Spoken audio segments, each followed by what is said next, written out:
Good evening, everyone. I want to welcome you to our program tonight. My name is Allison Kaplan. I'm Director of Education for the National First Ladies Library, located at First Ladies Historic Site in Canton, Ohio. It's a national park site devoted to the First Ladies of the United States, and the National First Ladies Library offers exhibitions and programming around the First Ladies, including a few things that I want to tell you about before we get started this evening. We have an exhibition opening a week from today is our big preview day, and then the opening is Tuesday. So I want to welcome you to come to that if you're in the area or if you're planning your summer vacation. It is called Beyond Camelot. It is all about Jacqueline Kennedy Onassis. It takes a look at her life and legacy from childhood on to the White House through her life and career in publishing and beyond. So we are so excited about it. It includes a great collection that has been donated to us by Monte Durham, who you may know from the television series Say Yes to the Dress Atlanta. Monty will be on hand next week at National First Ladies, and we will be excited to have him. He is going to have a special preview event as well as a meet and greet for the opening on Tuesday. And there are still spaces available for that meet and greet. So if you go to firstladies.org or our Eventbrite page, you will be able to get more information about the exhibition and the on-site activities happening early next week. If you aren't able to get here in person, that is totally fine. We will be recording a walkthrough and some dialogue with Monty, so you will be able to connect with it that way, and we will have plenty of programming both in person and virtually through the run of the exhibition, which is a year long, connected to Jackie. And don't worry if she is not your first lady of choice. There will be plenty of other programs as well. And we're super excited to have Sarah with us tonight to talk about Mamie Eisenhower. We'll get to that in a minute. There's one other program I wanted to mention. Our legacy lecture is Red, White, and Blue on the Runway next month, and it should be really great. It's all about fashion, the only fashion show to ever take place at the White House. So I'm very excited thinking about Sarah and her beautiful Mamie Eisenhower pink dress tonight. I had to put a plug in for that. And again, I'm going to drop the recipe link into the chat tonight. If you're having any problems logging in or connecting or hearing, we can help troubleshoot. And if you have questions for Sarah about cooking, about the First Ladies, anything, you can drop them in the chat or Q&A, and we'll try to get to them at the end of our program. So I'm gonna turn my mic and video off, and I'm gonna turn things over to Sarah. Welcome, Sarah Morgan. We are so happy to have you. Sarah is from the Instagram account Cooking with the First Ladies, and we are always excited to collaborate with her. Awesome. Well, hey, y'all again, Sarah Morgan, and welcome to Cooking with the First Ladies live program for, of course, the National First Ladies Library. So this evening, we're going to be talking about this very spirited, popular, and all-around positive role model who's basically the first influencer, and that's First Lady Mamie Eisenhower, as well as the decade that she embodied, the nifty 50s. So this evening, we're going to be making Ike's vegetable soup, Mamie's $1 Million fudge, and her recipe for fluffy turnips. But first, we're going to start with a cocktail, as well as a frosted mint delight. First up is we're just going to make a very classic Manhattan. Mamie did enjoy drinking a Manhattan, and Ike enjoyed Scotch whiskey. So we're going to put all of this into our cocktail shaker.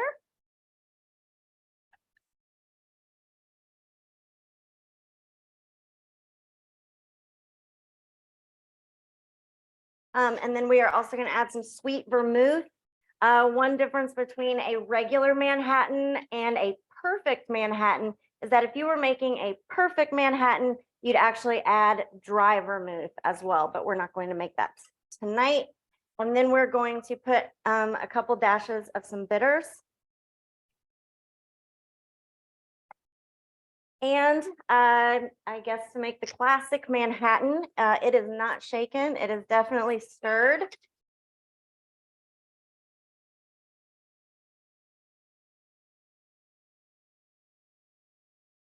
So then we are just going to strain this into our glass. Now the recipe cards do also have a recipe for real maraschino cherries, which you can make those yourself by buying maraschino liqueur and soaking your own cherries. I did a little bit different because I couldn't find any maraschino liqueur, but you could also use a cherry liqueur, which I also did. So there's some of my sour homemade cherries. And then we're also going to garnish it with an orange twist. So there we have it, Mamie Eisenhower's perfect martini. So I'm just going to get this out of the way before we talk about the frosted mint delight. So you've got to love like 1950s foods, of course, and the jello molds and all of those things. But this is a frosted mint delight. Basically, you'll take crushed pineapple, mint apple jelly, and I actually incorporated a little bit of fresh mint as well, and then also whipped cream. And then you'll freeze that, and not until it's frozen solid, but to get it like a very good consistency. And then you'll have your frosted mint delight, which we are going to top with whipped cream.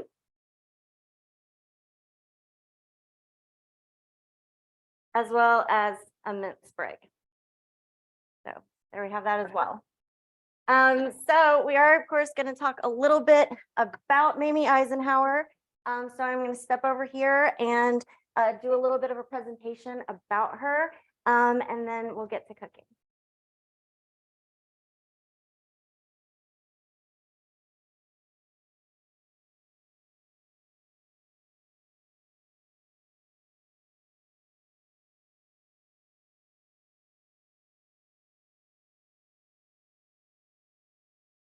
So a lot of things were booming in the 50s, including the economy, the suburbs, and most notably babies. Levitt towns were the first mass-produced homes, which were based on auto assembly lines for soldiers and their families after returning home from World War II. These homes were equipped with the most modern appliances, as well as TVs, but were exceptionally affordable and eventually led to the rise of the modern-day suburbs. These little boxes also led to commutes for work, the need for family cars, and unfortunately increased racial segregation. During the rise of the car culture, gas was only about 22 cents a gallon at that time. Now, the 1950s saw the beginning of the civil rights movement, such as Brown versus Board of Education in 1954. And as tensions grew, Rosa Parks was arrested for not giving up her seat on the bus in 1955. In 1957, Ike sent federal troops to Little Rock High School to oversee the Little Rock Nine on their first day attending a previously all-white school, the decision of which Mamie privately supported. The event brought national attention to the movement.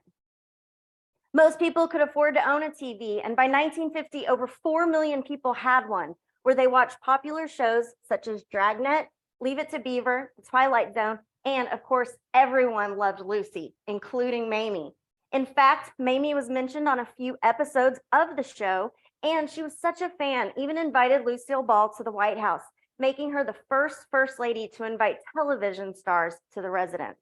In fact, more people tuned in to see the birth of little Ricky than they did the Eisenhower inauguration.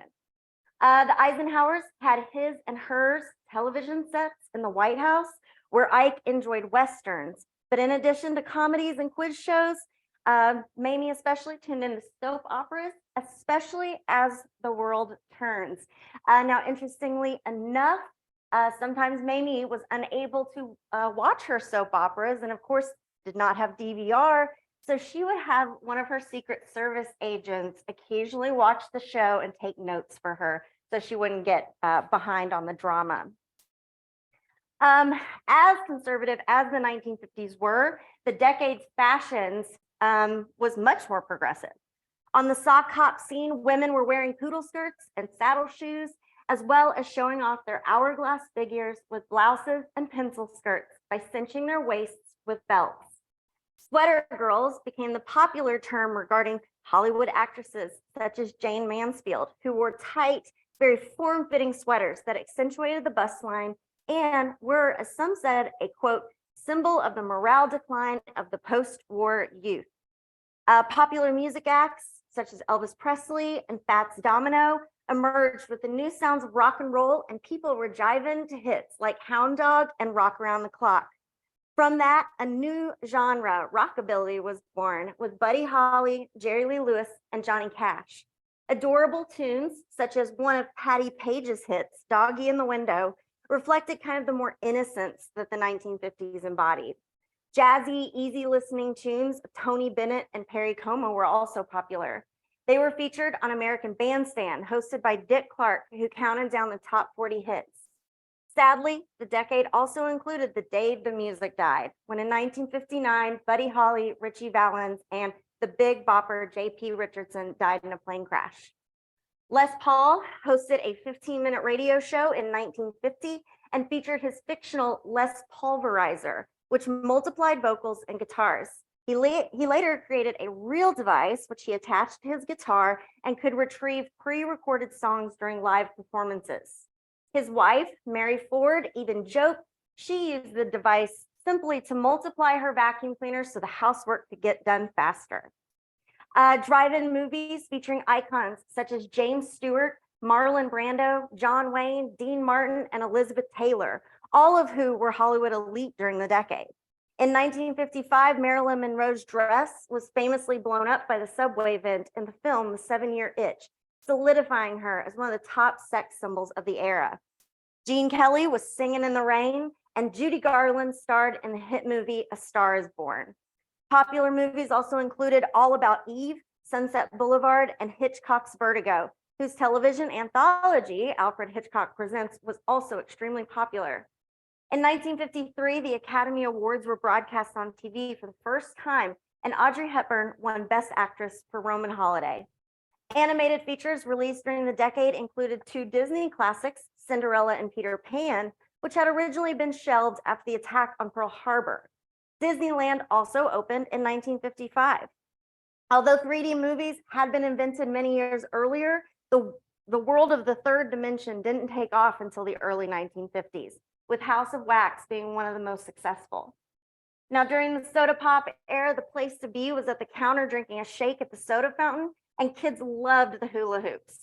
In 1950, the decline of these establishments began when Walgreens introduced fully self-service drugstores, as well as the rise of drive-through restaurants such as Dairy Queen. McDonald's also opened their first franchise under somewhat scandalous circumstances in 1955. The 50s boomed with inventions, especially many created for housewives, such as new appliances, as well as grocery store products. Bread was only 16 cents a loaf, and eggs were only about 60 cents a dozen, and they were no longer rationed. So Dr. Seuss even promoted them in his 1953 book, Scrambled Eggs Super. New foods on the scene during the decade were Eggo waffles and Star-Kissed tuna. Maxwell House began advertising they were good to the last drop. Now, in 1953, Swanson introduced TV dinners. In fact, Ike, Mamie, and Mamie's mother supposedly enjoyed TV dinners so much that Poppy Cannon, author of several cookbooks, as well as the President's Cookbook, wrote that, quote, gossips say the first family's trays contained TV dinners. Themed dinners, such as Hawaiian luau's, as well as backyard barbecues, were also popular. Some of the other popular foods included, as I mentioned a little earlier, gelatin molds, and a popular appetizer was stuffed celery. Another new fad was the powdered drink mix Tang, introduced in 1957. A year later, Eisenhower signed the National Aeronautics and Space Act, officially starting the space age, which would lead to John Glenn's 1962 Mercury flight, where he took the drink into space, causing sales of the drink to soar. Now, Mamie Geneva Dowd's extraordinary life began in Boone, Iowa on November 14th, 1896, when she was born to Elvira, known as Minnie, and John Dowd, making her the last First Lady born in the 19th century, and not only defining a whole new era of women, but also was the last of her own. Now, one of 4 daughters, Mamie was born with a rheumatic heart, and her older sister was diagnosed with asthma, which led to their father moving the family to various cities, but finally settling in Denver in 1905. The family then began spending winters in San Antonio, Texas, due to her mother's hatred for the winter weather, where they purchased a second home. Mamie split her high school education between 2 schools, the Mulholland High School in Texas and Miss Walcott School for Girls, which was a finishing school in Colorado. Although she was raised privileged, her father taught her the importance of finance and led to her abilities of managing a budget, including in the White House. She also played the piano as well as the electric organ. And Mamie actually felt that a home was not a home unless it had a piano. She ultimately met Dwight Eisenhower, who was stationed at local Fort Sam Houston in 1915. They began dating and often frequented Mexican restaurants on their dates. They were engaged on Valentine's Day in 1916, and as Elvis Presley would sing years later, "Some things you know are meant to be." Now, these words were true, of course, since she kept his photo on her nightstand that he gave her, that he had written to her, quote, saying, "To the dearest and sweetest girl in the world."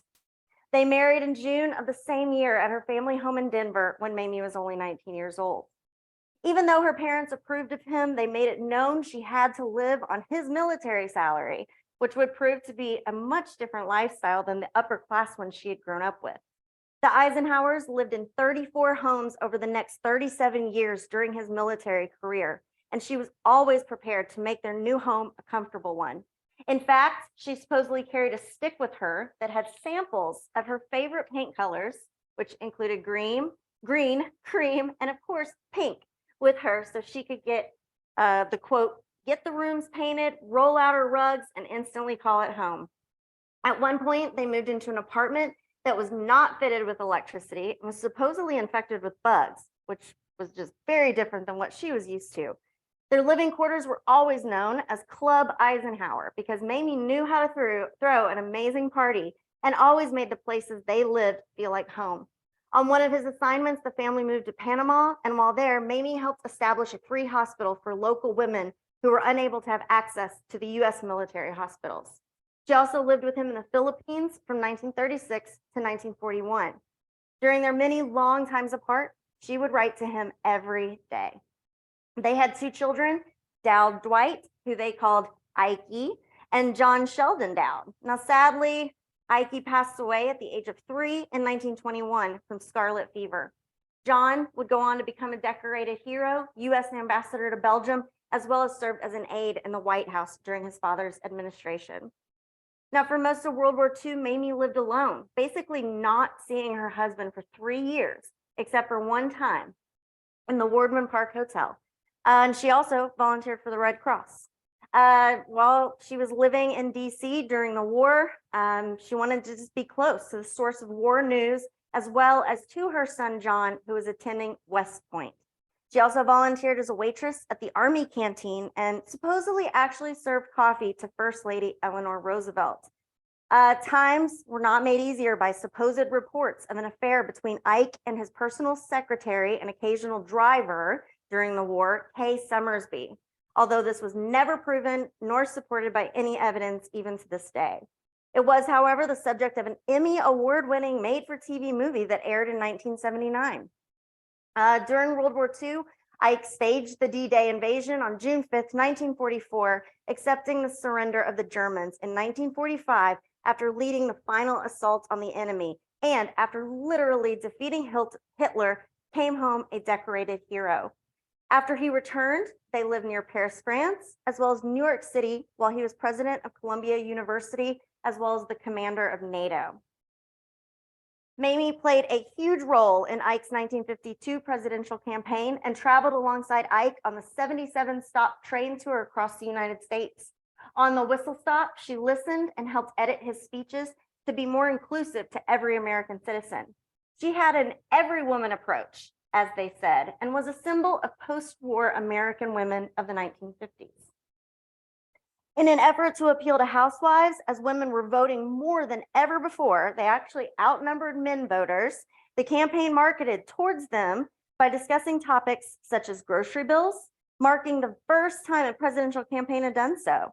There were also official campaign hats designed by Mamie's favorite, Sally Victor, as well as an Ike print dress that could be paired with a number of accessories, such as a clip-on I Like Ike earrings, gloves, and stockings. In addition to the slogan, I Like Ike, there were I Like Mamie Too, and Mamie for First Lady. She also even posed for a scene wearing her bathrobe after the press secretary heard of the couple waking up that morning and waving to a crowd before having time to change. On the campaign trail, she enjoyed participating in photo ops and waving in the parades, but never got involved in the politics. She continued to make her primary focus her family and homemaking, as millions of women across the country did as well.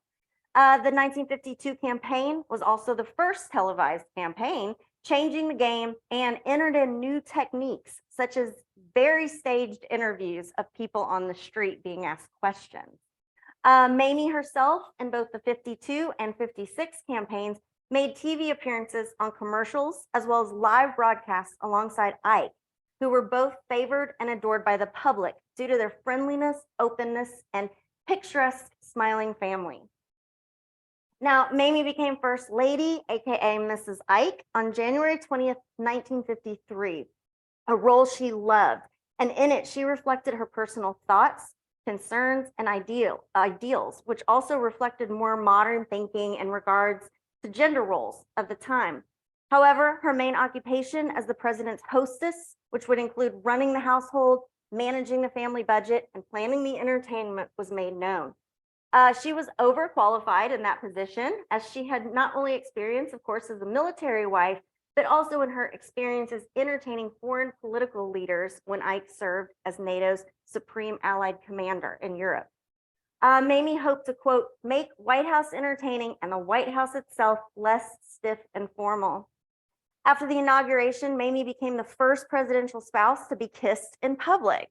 Mamie also stood up for equal rights when she not only approved the famous African-American opera singer, Marian Anderson, to perform at the ceremony, but also arranged for their African-American maids and household staff to not only stay in Washington, but also attend all of the inaugural events. She wore a pink satin dress that featured over 2,000 rhinestones, matching gloves, rhinestone and pearl jewelry, and shoes that actually had her name engraved on the inside to the inaugural balls in 1953, the design of which she kept completely secret from the press until the week before. Now, the gown, as well as what was her personal favorite color, began the trend of Mamie pink, the color she loved because it accentuated her bright blue eyes, and she just knew and felt that she looked great in it. A paint company even began selling First Lady pink. In fact, the color took over the decor in their personal home in Gettysburg, but in the White House as well, quote, with pink toilet seat covers to the ribbons adorning the lamb chops. They were all pink. It was so prominent, staff referred to the Eisenhower White House as the Pink Palace. It also spread throughout the country with American ladies joining the First Lady and wearing the color and displaying it in their homes. Mamie even called her bed the big pink office, as she usually slept in late due to her heart condition, and usually did much of her work in nightgowns and housecoats, which included personally signing the approximately 700 letters she received monthly. Her fashion became iconic and helped to define the decade's trends beyond just the color with her signature Mamie bangs. Her trendy hairdo led to fake bangs being sold in drugstores. She also was known for her puff sleeves, a popular trend occasionally referred to as the Mamie sleeve during the 1950s, but was also frequently seen in sleeveless attire and off-the-shoulder dresses, and her arms were supposedly Ike's favorites. She also wore bright colors and bold prints, and her overall style inspired women across the country, but also fashion designers. However, she not only wore the designer fashions, but was also over the moon for a good bargain find in a department store. She continues to be known as one of the most stylish first ladies and is frequently featured on lists of best dressed women. She also would pair her couture with dime store jewelry and signature mail order hats that only cost $9.95. And she adored charm bracelets. Now, the Mamie look was complete with a one-piece dress, full skirt, and a Sally Victor hat that did not hide the trademark bangs, topped off with a cute coat and gloves. Now, this specific look was elevated by Elizabeth Arden, who, after Mamie frequented her salons while in Paris and later in New York, developed drawings so that she could take that with her to the salon, and it would detail the steps the stylist would need to follow it and accomplish the look. Now, they moved into a brand new White House, as the previous 3 years had been spent renovating the building. And although that was exciting, Mamie was, quote, terribly disappointed she could not transform the entire mansion. She used her experience making their many homes over the years, using furniture that was already provided to make it theirs to her advantage. In addition to decorating, she also considered herself a professional housewife and oversaw every aspect of entertaining, the budget, the White House, and the housekeeping. In fact, on one of her notable requests for the staff was to keep the carpets and rugs extremely clean and free of even shoe prints. Now, her successor, Jackie Kennedy, of course, was much more well known for her renovations of the White House, but Mamie did quite a bit as well in regards to historical furnishings. She loved antiques and acquired what was most likely the largest donation in White House history in 1956 from the Biddle family when they donated close to 1,600 pieces of vermeil dishes. Mamie was most interested in the White House China collection and focused on studying the history and rearranging the exhibit in the China room. She was also successful in acquiring pieces from presidential administrations that were not on display. She once wrote, quote, "My interest in beautiful tableware began in childhood. I can remember my grandmother's lovely china, which she used on formal occasions. My mother's well-appointed table was a source of pride to her and a pleasure to her family." Mamie was the epitome of a nation's hostess as an elegant as well as welcoming first lady who always made people feel at home by carefully planning the menus and entertainment. She even earned the nickname Hostess in Chief. Another title she was given was Mrs. Christmas because she decked the halls of the White House with decor, invited the entire staff to celebrate with the family, and even collected toys to give to needier families. Mamie also enjoyed decorating for other holidays, including Halloween, St. Patrick's Day, and Valentine's. She also brought back the Easter egg roll in 1953 after its suspension 10 years earlier, which specifically included African American children for the first time. She also frequently stood in for the president for public appearances and ceremonial events. She would spend several hours most days spending time with visitors, especially women's groups who wanted to meet with the popular first lady. Mamie, who was uninterested in politics, only visited the Oval Office 4 times during their 8 years in office. And although they discussed many topics, they never discussed the important decisions made in the Oval Office, and she never spoke about political issues in a public manner. Ike did say in later years that he often turned to Mamie for advice on various issues and believed her to be an excellent observer. In addition, Mamie was nonpartisan, as well as Ike was. They had friendships with Republicans as well as Democrats. In fact, she continued to be close friends with Bess Truman, even during difficult times when their husbands weren't getting along. Now, she also only held one press conference during her entire tenure, a few weeks before even assuming the role of First Lady. However, she did make some of her opinions known, including blacklisting Senator Joseph McCarthy's name from appearing on invitation lists to social events at the White House, or inviting him altogether, which reflected some of her influence on how her husband, as he valued her judgment of character. The Eisenhowers hosted an unprecedented number of dignitaries, which was mostly due to changes in diplomacy and air travel post-World War II. She also campaigned for Denver Republican Ellen Harris during her run for Congress, even though she didn't consider herself a feminist. Mamie said, quote, "I hope you'll all vote for her. We women have to have a voice in these things." She also supported organizations such as the Girl Scouts and the Women's National Press Club, both of which furthered her underlying positive support of women's rights in a time when gender roles were being redefined in many ways. In fact, she also encouraged women to pursue education and careers. Although she felt married women should remain housewives, she believed women were above men when it came to money and economic decisions by saying once, quote, "Your independence depends on you."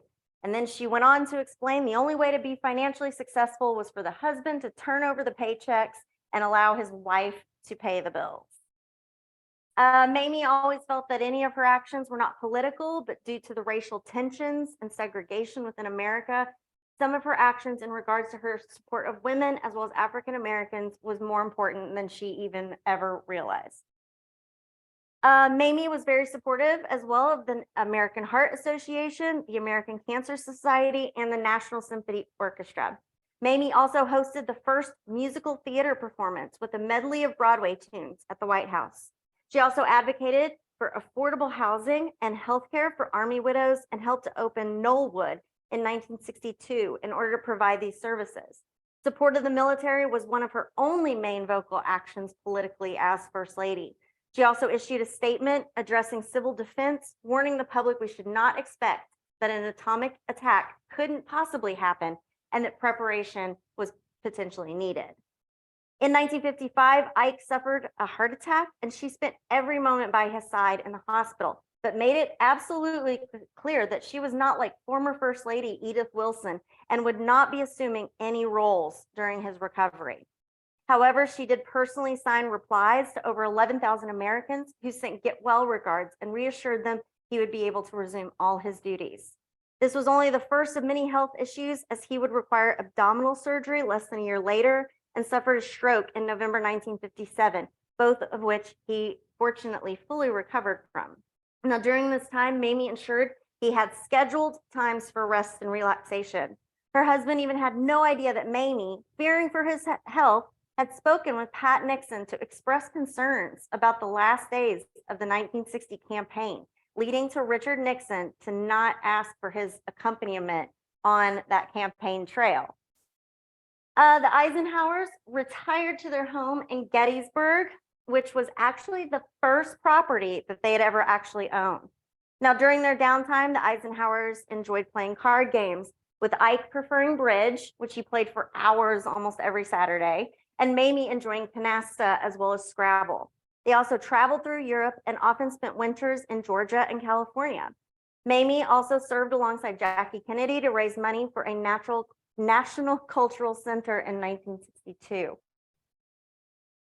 Dwight was permanently hospitalized in 1968, and Mamie moved into the hospital to be with him. During this time, she also confided in current First Lady, Lady Bird Johnson, that she feared being alone, as well as being unprotected after his death. So President Johnson then signed into legislation giving lifetime Secret Service protection to presidential widows.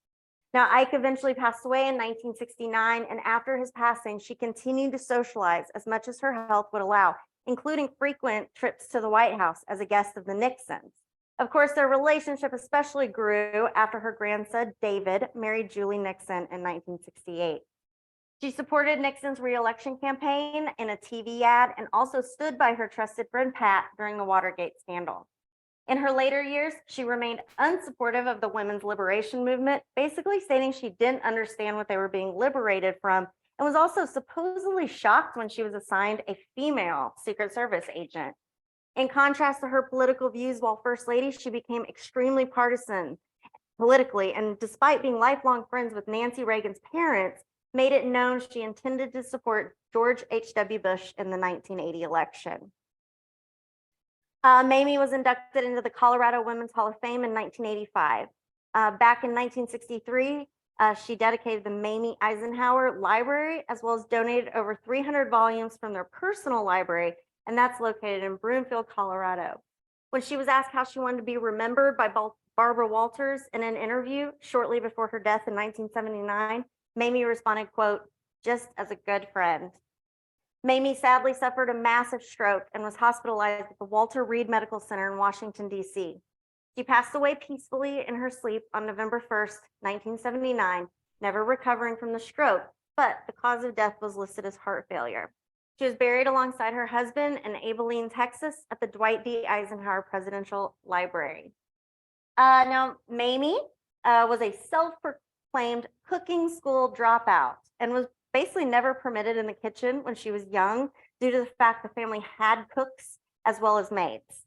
In fact, she was enrolled in a domestic science course prior to marriage, but never completed it as their wedding date was moved up. Either way, Ike was the cook in the relationship. So Ike has been said to not only be the most accomplished presidential cook, but has also been called the quote, president who cooked. Ike would often personally cook for guests at their Gettysburg home, including an old-fashioned beef stew, which contained paprika and pepper, and the meals would always be served alongside Mamie's $1 million fudge. Ike also made what he called the Eisenhower steak, which specified a cut of meat was 3 to 4 inches thick, seasoned with salt, pepper, and garlic powder, then cooked them directly on the flaming coals, creating a charred exterior but pink on the inside. Now, at the farm at Gettysburg, they also had Eisenhower Farm Black Angus cattle, which were entered in competitions across the country, and herds of cattle remain on the property to this day. But when when Ike wasn't cooking, he and Mamie both really enjoyed eating Chinese food. Okay. So.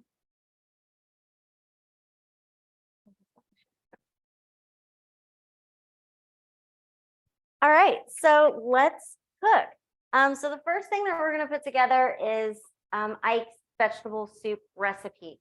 Now, Ike also suggested using nasturtium stems when they're in season.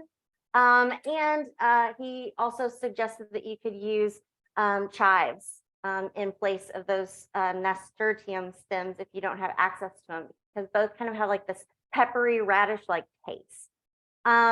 This particular soup is Eisenhower's 2-day vegetable soup, and the original recipe that you can find online is literally 3 pages long and is very detailed. But the original recipe was published in What's Cooking Columbia during his time at Columbia University. He also very much detailed going into kind of, for example, to give the neighbor's dogs the chicken leftover meats that you used for the stock. Ike was also the only 5-star general ever elected president of the United States. As always with these programs, I've kind of pre-made a lot of things because we won't be on here for 2 days to make his vegetable soup, but I did pre-make some beef stock, just using a beef soup bone and boiling that for several hours until the meat fell off the bone, which is also how I described to do it. So we've already got that made. Then you're going to add in some corn as well as diced tomatoes, and he did call them canned, so as well as potatoes and turnips, and then onions, carrots, and celery, and all of that is going to be diced, as well as peas. And then what his exact recipe said was about a handful of raw cabbage. So we're going to put all of that in there. And then, like I said, he also suggested that you could use a little bit of garlic. I am a huge garlic fan, so I went ahead and added garlic, even though I was going to go ahead and add some of the seasonings that he had also recommended, which this is just a little seasoning blend of salt, pepper, and a little bit of basil. So super simple vegetable soup. And then you're just going to mix all that together, of course. And the thing that takes the longest is making your beef stock. And then you will just boil that down for a couple hours on the stove. So for our fudge recipe, you are going to take sugar, butter, as well as a can of condensed milk, and then you're going to need to boil that on the stove. So I'm going to go ahead and get that started. But once you make your vegetable soup, you will have a lovely Ike Eisenhower's vegetable soup. So we're going to wait for our mixture to boil for our fudge. So while we're waiting for that, we're going to do our fluffy turnips. So this is another thing that you can do. Well, I did in advance, and that was to boil the turnips. So you have to peel them and dice them and then boil them down. So it's basically like making mashed potatoes. And then you're going to mash them. Now, Mamie Eisenhower was actually not really the subject of a lot of scandals during her time as first lady or even after. But one of them, a journalist actually called her out for accepting free train travel to go to her friend Elizabeth Arden's spa in Arizona. And they felt that that actually, for whatever reason, violated the Railroad Act. She also one time crossed a picket line outside of a department store because she was under the impression that the picket was something shoe related, but it was more work related. And other than that, she was the subject of some rumors of alcoholism because she had Meniere's disease. And so she was very off balance on occasion. So although she was not an alcoholic, especially in 1959 was kind of the subject of those particular rumors. So you're gonna get your turnips all mashed.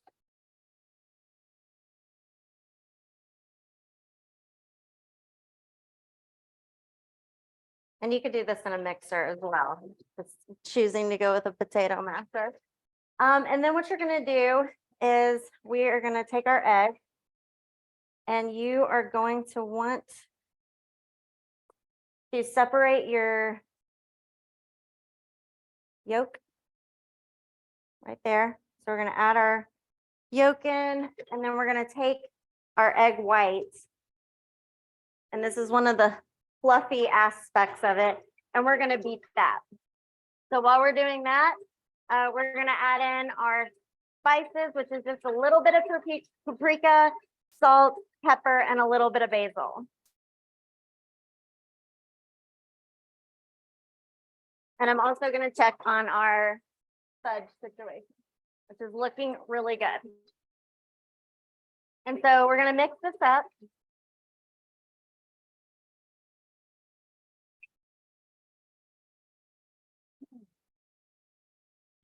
Now,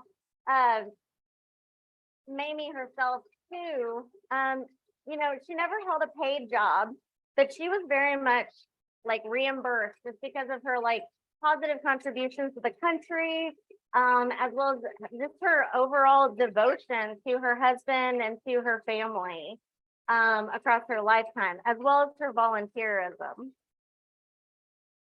A lot of the causes that she did support, like the American Heart Association and things, were all due to Ike's health issues, or sort of what got her thinking about that.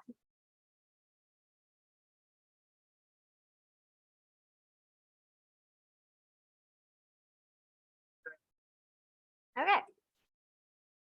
So this is of course not really like making a meringue, so they don't really need to get super fluffy, but just kind of whipped a little bit. And so we're gonna mix those in. And the last thing you're gonna mix in is a little bit, about a tablespoon of grated lemon rind. And so we are gonna mix all that up.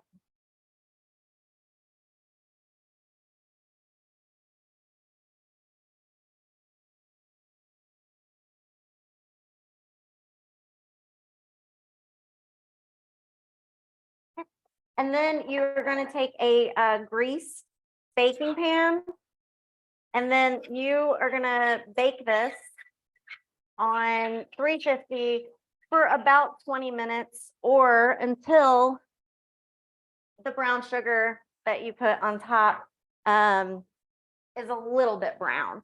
But it's mostly sort of like kind of a mashed potato situation.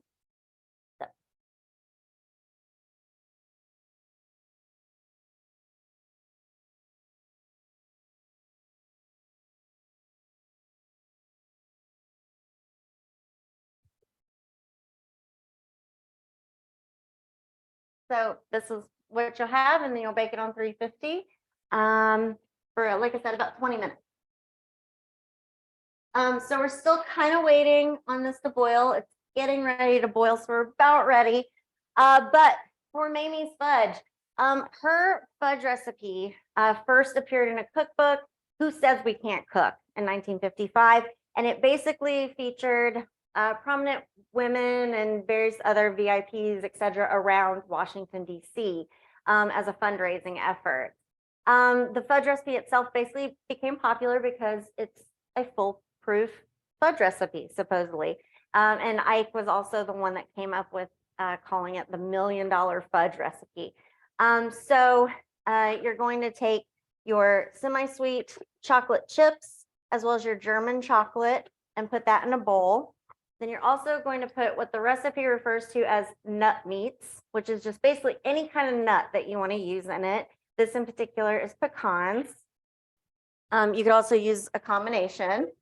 And then the messy part is the marshmallow fluff, which you're going to add that in. And then, like I was saying, it's the sugar, butter, and evaporated milk with a little pinch of salt that is boiling over there.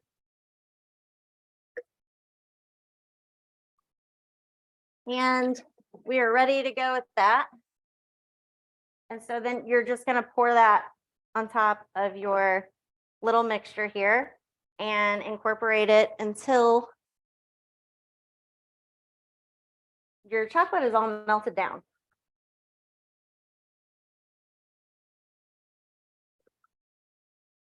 And then you're just going to pour this into a baking pan.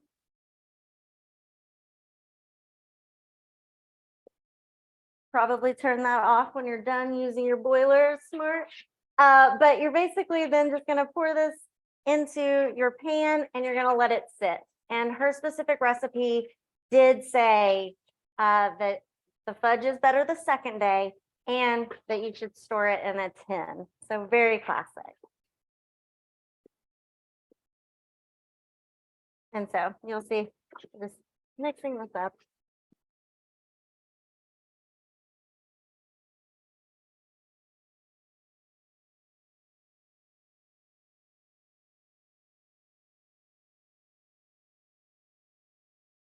All right, and then we are just gonna pour this into our baking pan. And as you can see here on the counter, I do have some Star-Kissed tuna and some tang.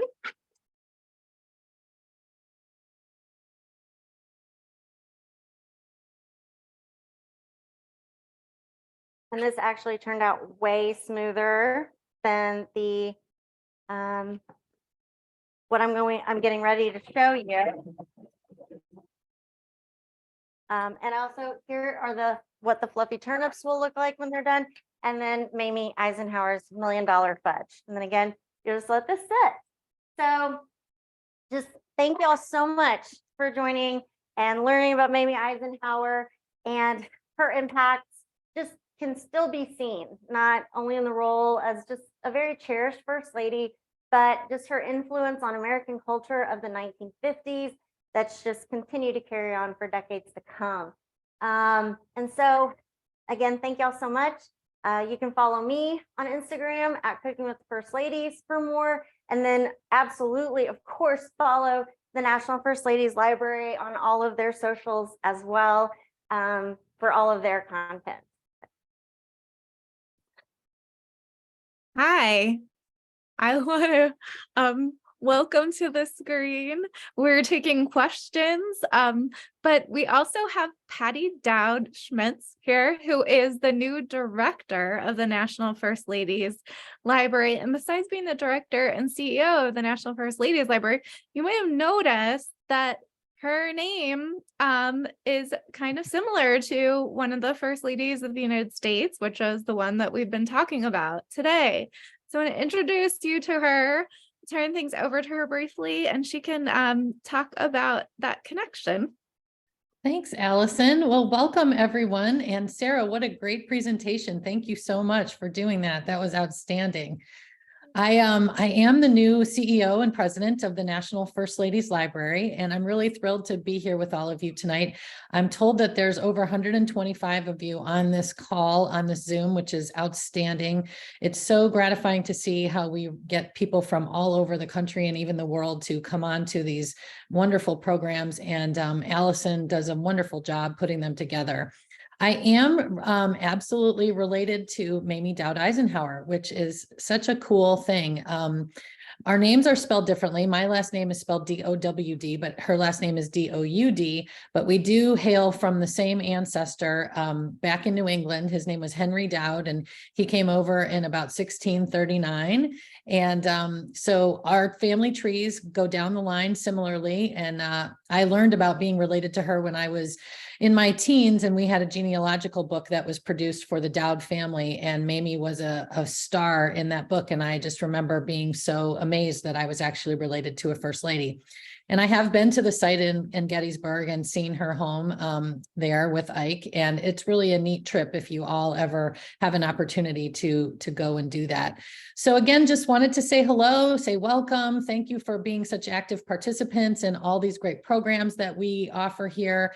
And if you ever feel inclined and you want to support the work that we're doing, we're growing, we're starting to really do some very exciting things here at the museum and the First Ladies Library. So I know there's some ways for you to donate in this slideshow presentation, and then you could also go to firstladies.org/donate. So looking forward to joining you all for many more programs to come. And again, thank you, Sarah, for this great presentation. And now I think we're going to take some questions. Thank you. Thanks so much, Patty. And I want to encourage people to go to the link that I dropped in the chat for the recipes for this evening. You can connect with the recipes and previous episodes of this program and recipes as well. Sarah, as we were chatting, there were a lot of questions about different ingredients, and I'm trying to kind of scroll back, but one of the questions was with, I think it was the fudge, was it evaporated milk or just regular milk? Evaporated. It was canned, like condensed carnation, evaporated milk. Yep. And I was wondering, as I was thinking about fudge, we had done some research and shared with you earlier that as women were starting to enroll in colleges in the turn of the century, that because they couldn't go out, there were a lot of rules around what they could do compared to men when they were living on campus. They would have these like illicit fudge parties and they would make fudge. And I wondered if you knew anything about, like, is Mamie's recipe connected to that? Or was it something she picked up in college, or? Well, she didn't go to college, but Yeah, oh, that's true. yeah, she didn't go to college, but that was such a cool article and such a cool story about those women. Off the top, I don't really know where her fudge recipe came from. Mhm. Also, like I was saying, she was not a cook in any capacity. So like any of her recipes that are like attributed to her, they came from all other excuse me, all other places. So fudge, I just think, was probably really popular during that time and was kind of something that just was submitted to that particular publication and then just took off from there. It's a very easy fudge recipe because, as anybody that's watching my program, not a chef, went to school for history. So, but this fudge recipe, it literally is foolproof. As you can see when I was making it, it just boom, it just all goes together. So easy. So I'm not sure, but I'm glad you brought that back up because I'd almost forgotten about that particular article, but that was very cool about those college ladies. I'm so ensconced in Jackie Kennedy and Nancy Reagan this year that I wasn't even thinking that, oh, she didn't go to college, of course. Someone in the comments is saying, I remember my aunt giving me the $1 million fudge recipe when I was a kid. So it's definitely been a popular mainstay. I wondered if you could talk a little bit more. It's so interesting that Mamie is known as this kind of housewife who, traveled around with her husband, set up a house, was known for like the pink bathroom and the interior design, but she wasn't a cook.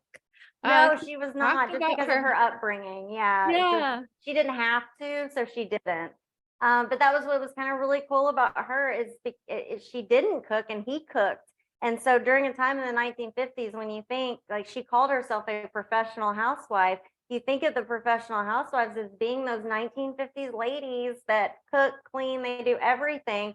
And that was just the one thing that she really just didn't do. And that he did. So that was kind of opposite, I feel like, in a lot of households in comparison to what you think of the 1950s. But she did do literally everything else. And it's really hard to imagine that she lived in so many homes, moving that many times. 34 homes in 37 years that just seems really exhausting. But one of my favorite things that I came across about all that was her little paint stick that she brought along with her, because it's just, these are my 3 paint colors, and so I'm gonna walk in this house and those are gonna be my paint colors, and that's gonna be the fastest way to start making it feel like our own. Which again is why with the Truman administration and their White House renovations prior to the Eisenhowers moving in, she wasn't allotted this huge budget, or really hardly a budget, really, from what I understand, especially in the very beginning, to just kind of make it your own home. Like most of the first ladies get a certain stipend and they kind of come in and they get their own things and their own furniture. And she was kind of disappointed in that she didn't. They did eventually, I believe, find some of those funds from leftover from the Truman administration, I believe. And so she did have a pink bedroom in the White House. She brought the pink in. Which I'm just now being able to look at my computer. So we're all pink themes tonight. So it just, and also just how it exploded across the United States. And that just was one of the things that she was just that popular of a first lady at the time, just because everybody's like, okay, Mamie is wearing pink, I'm gonna wear pink. And the charm bracelets in regard to her fashion, I didn't touch on a lot, but I thought those were really neat. Which you can get online and look at her charm bracelet. She also had one with the charm bracelet that said Ike on it. Yeah, it was adorable. They were just the cutest couple, really, and just, and anybody that ever had, any historians that have ever looked into the affair situation, it did not happen. It did not happen with her, and even some of Kay Summerby's close friends, after she published a book and came out, and that's where kind of that was, and they were like, no, we were her roommate at the time, that didn't happen. So he very much was dedicated to her as much as she was to him. So I wondered what your thought was. So we work together, kind of sharing the recipe. You send me the recipes and I lay them out on the cards. And one of the recipes you sent me was Eisenhower soup recipe. So thinking of the $1 Million Fudge, it was probably published in a magazine. It was very, straightforward, but we have this amazing soup recipe that reads like a contemporary blog recipe that you would find that has, multi-steps. Here's what I do. Here's a little story. It's like a 2-page thing. And when I looked it over today, I thought we should just share this document because it's really cool and not put it on a card. So I wondered how you translated that as you were cooking, how you do that. that's a great question. It was,